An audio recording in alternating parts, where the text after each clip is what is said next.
13,000 years ago in Paterson, the gently flowing waters of the Passaic River eroded away a weak intrusion, but could not alter the hard basalt that underlies most of its bed. Now the river crashes over 60 feet to rocks below. The power of this fall once fueled an industry, gave thousands jobs. The products of this industry clothed us, transported us, defended us. It was an industrialist dream: cheap power, willing labor, abundant raw material, innovators such as Pierre L'Enfant, Thomas Alva Edison, and Samuel Colt. The history of industry in Paterson goes back to 1792, when one of our founding fathers, Alexander Hamilton, formed the Society of Useful Manufacturers. Iron was mined nearby in what is now Harriman State Park, New York, processed in furnaces like that of the Long Pond Iron Works in Hewitt, New Jersey. Wood and limestone for the smelting and forging was abundant.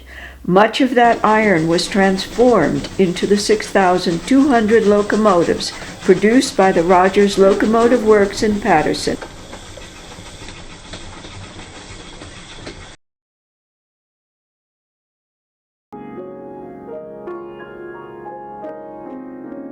Owners of the mines did well. Abram Hewitt summered in this 226-foot-long house, now in Ringwood State Park.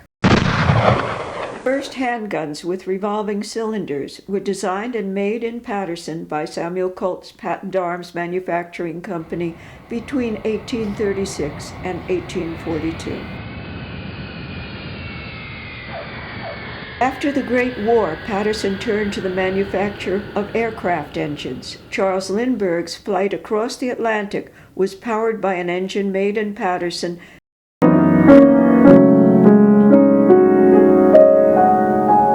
And then there was silk. The first cotton mills were established in 1825. Cotton gave way to the more lucrative silk production in 1840, when the first silk mill was opened in an outbuilding of Samuel Colt's gun mill by his brother Peter.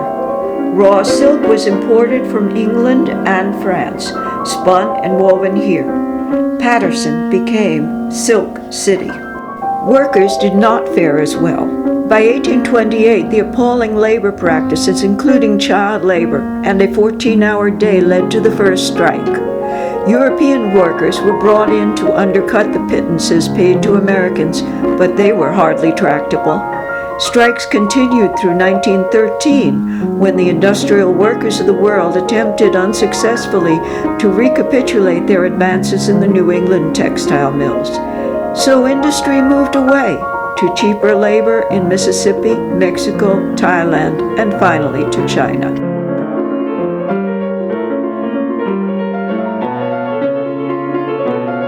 So the rude calculus that values a laborer at the lowest rate for which he can be made to work ended the miracle. The river is still here. There is still iron in the hills. Workers starve in forced idleness in the slums of today's Paterson. But since it is permissible to hire the cheapest and most unprotected, no matter where they live, and sell the product here, Paterson, a microcosm of industrial America, has become a liability.